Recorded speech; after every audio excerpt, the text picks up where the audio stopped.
ইমানখিনি আঁচনি থকাৰ পিছত আমি হাৰি গৈছিলোঁ, কিন্তু আপোনালোকে যিবিলাক আঁচনিৰ নামত তেওঁলোকে দুৰ্নীতি কৰিছে সেইবিলাক আপোনালোকে হয়তো দেখা পোৱা নাই। পঞ্চায়ত নিৰ্বাচন হয় স্থানীয় সেই বিজেপিৰ দালালবিলাকৰ এগেইনষ্টে কৰিব লাগিব আপোনালোকে। যি পঞ্চায়তৰ স্থানীয় দালালবিলাকে কৃষকৰ ধন আত্মসাৎ কৰি খাই আছে, অৰুণোদয়ৰ নামত নিজৰ ঘৰৰ পত্নীৰ ভনীয়েক মাকৰ নামত টকাবিলাক আপোনালোকৰ টকা খাই আছে, তেওঁলোকৰ কথা আপোনালোকে উদঙাই দিব লাগিব। তেতিয়াহে আমি পঞ্চায়ত নিৰ্বাচনত আমি মানুহৰ মাজলৈ যাব পাৰিম।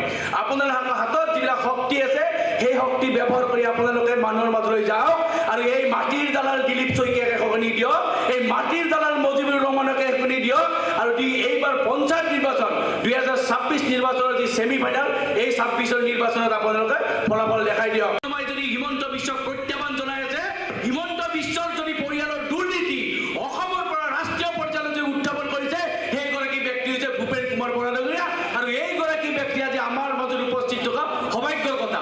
আপোনালোকে জানে ইয়াত উচ্ছেদ হৈছিলে, আমাৰ দুখীয়া নিচলাসকলক উচ্ছেদ কৰি ইয়াৰ পৰা খেদি পঠিয়াবলৈ বিজেপি ষড়যন্ত্ৰ কৰিছিল। সেইখিনি সময়ত কিন্তু উচ্ছেদিত লোকসকলৰ সন্মুখত থিয় দি বুকুত গুলি খাবলৈ আজি কুণ্ঠাবোধ কৰা নাছিল ভূপেন কুমাৰ বৰা ডাঙৰীয়া। সেইকাৰণে আপোনালোকৰ মাজত আছে, আপোনালোকৰ কাৰণে এটা সুখৰ দিন, আপোনালোকৰ ভাল দিন। আৰু এই কাৰণে মই আপোনালোকক ক'ব বিচাৰিছোঁ যে আমাৰ মাজত মাত্ৰ 12টা মাহ আছে, 12টা মাহৰ পিছত 2026ৰ নিৰ্বাচন হ'ব। এই 26ৰ নিৰ্বাচন আমি হিমন্ত বিশ্ব শৰ্মাক উপৰাই পেলাব লাগিব আৰু যদি উপৰাই পেলাব নোৱাৰোঁ তেতিয়াহ'লে আমাৰ প্ৰজন্মৰ কিন্তু আমাৰ ভাল দিন ঘূৰি নাহিব। সেইকাৰণে কৈছোঁ প্ৰদেশ কংগ্ৰেছৰ সভাপতি ভূপেন কুমাৰ বৰা ডাঙৰীয়াই মে' মাহৰ পৰা ৰাজীৱ ভৱনত এটা মানে আপোনালোকে গম পাইছে কাউণ্টডাউনৰ এটা ঘড়ী কৰিব। এই কাউণ্টডাউনৰ ঘড়ী ষ্টাৰ্ট হ'ব আৰু এই কাউণ্টডাউনৰ লগে লগে আমাৰ প্ৰথম কাম হ'ব ইয়াৰ ছেমি ফাইনেল পঞ্চায়ত নিৰ্বাচন। এই পঞ্চায়ত নিৰ্বাচনত যদি আমি বিজেপিক উপৰাই পেলাব নোৱাৰোঁ, দলগাঁৱত যদি আমি ইউডিএফক উপৰাই পেলাব নোৱাৰোঁ, তেতিয়াহ'লে 26ৰ কথা আমাৰ সপোন হৈ ৰ'ব। সেইকাৰণে কৈছোঁ এই যে দলগাঁৱৰ মাটিৰ দালাল এজন মজিবুৰ ৰহমান বোলা বিধায়ক আছে, এই যে মাটিৰ দালাল দিলীপ শইকীয়া বুলি যে MP আছে, তেওঁলোকক প্ৰত্যুত্তৰ দিবলৈ আপোনালোকে সাজু হ'ব। আপোনালোকে ভয় খাব নালাগে, আপোনালোকে শক্তিশালীৰ ওপৰত থিয় দিয়ক। আপোনালোকে বহুতে হয়তো ভাবে দলগাঁৱত মানে বাকী সমষ্টিকেইটাৰ ভিতৰত ভাবে যে আমি মানুহৰ মাজলৈ কি লৈ যাম, অৰুণোদয় আছে, কি আছে, হয়নে নহয়, কয়নে নকয়? আমাৰ যদি কংগ্ৰেছীবিলাকে কৈ থাকে তেওঁলোকৰ আঁচনিৰ কথা, তেতিয়াহ'লে আমি কেনেকৈ মানুহৰ মাজত যাম? 2016 নিৰ্বাচনত আমি হাৰিছিলোঁ। অসমৰ কংগ্ৰেছ নেতৃত্বাধীন চৰকাৰখনে কি আঁচনি দিয়া নাছিল? আপোনালোকৰ মামনি মাজনী আঁচনিৰ পৰা কিমানকৈ আঁচনি দিছিলে? এগৰাকী গৰ্ভৱতী মহিলাক গৰ্ভধাৰণ কৰাৰ সময়ত ফল মূল দিয়াৰ পৰা যদি আজি ছোৱালী এগৰাকী কন্যা সন্তান জন্ম হোৱাৰ লগে 5,000 টকা, ল'ৰা সন্তান জন্ম হোৱাৰ লগে 1400 টকা, তাৰপিছত সেই ডেলিভাৰী হোৱা মহিলাগৰাকী যদি ঘৰলৈ নিবলৈ তাতো এখন গাড়ীৰ ব্যৱস্থা কৰা আছিল। ইমানখিনি আঁচনি থকাৰ পিছত আমি হাৰি গৈছিলোঁ, কিন্তু আপোনালোকে যিবিলাক আঁচনিৰ নামত তেওঁলোকে দুৰ্নীতি কৰিছে সেইবিলাক আপোনালোকে হয়তো দেখা পোৱা নাই। আমাৰতো বহু কৰ্মীয়ে নাজানে মাত্ৰ 20% মহিলাই এতিয়া অৰুণোদয় পাই আছে।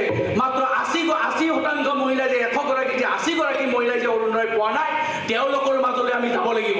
তেওঁলোকৰ মাজলৈ তেওঁলোকৰ দুখৰ কথা আমি শুনিব লাগিব। তেওঁলোকৰ কথা ৰাজহুৱা স্থানত আমি উপস্থাপন কৰিব লাগিব।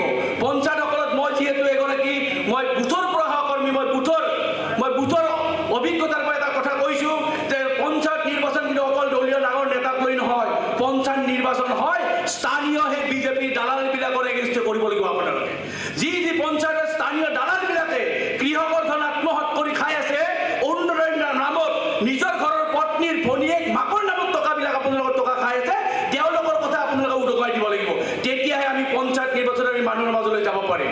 আপোনালোকৰ হাতত যিবিলাক শক্তি আছে সেই শক্তি ব্যৱহাৰ কৰি আপোনালোকে মানুহৰ মাজলৈ যাওক আৰু এই মাটিৰ দালাল দিলীপ শইকীয়াক এখনি দিয়ক, এই মাটিৰ দালাল মজিবুৰ ৰহমানকে এখনি দিয়ক আৰু এইবাৰ পঞ্চায়ত নিৰ্বাচন 2026 নিৰ্বাচনৰ যি ছেমি ফাইনেল, এই 26ৰ নিৰ্বাচনত আপোনালোকে ফলাফল দেখাই দিয়ক। আৰু এইখন মঞ্চৰ পৰা মই হিমন্ত বিশ্ব শৰ্মাক ক'ব বিচাৰিছোঁ মাত্ৰ 12টা মাহ আছে হিমন্ত বিশ্ব শৰ্মা ডাঙৰীয়া, আপোনাৰ এই যে কাউণ্টডাউন ঘড়ী শুৰু হৈছে সেই সাজু হৈ লওক।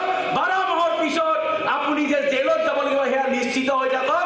আপোনাৰ যে পুৰণা যিকোনা পাণ বজাৰে চানমাৰী যিকোনা আছে তালৈ যাব লাগিব আৰু ইয়াৰ যিজন মাটিৰ দালাল আছে মজিবুৰ ৰহমান, ইয়াৰ যিজন মাটিৰ দালাল আছে দিলীপ শইকীয়া, তেওঁলোকৰ জেললৈ যাব লাগিব 26ৰ পিছত। সেয়া কথা ঠিক কৰি ৰাখক আৰু অনুৰোধ কৰিছোঁ যে আপোনালোকে এই পঞ্চায়ত নিৰ্বাচনত আপোনালোকৰ নিজৰ ওপৰত ন্যস্ত থকা দায়িত্ব সুকলমেৰে পৰিচালনা কৰক আৰু পঞ্চায়ত নিৰ্বাচনত এই প্ৰদেশ কংগ্ৰেছৰ সভাপতি মহোদয়ক আপোনালোকে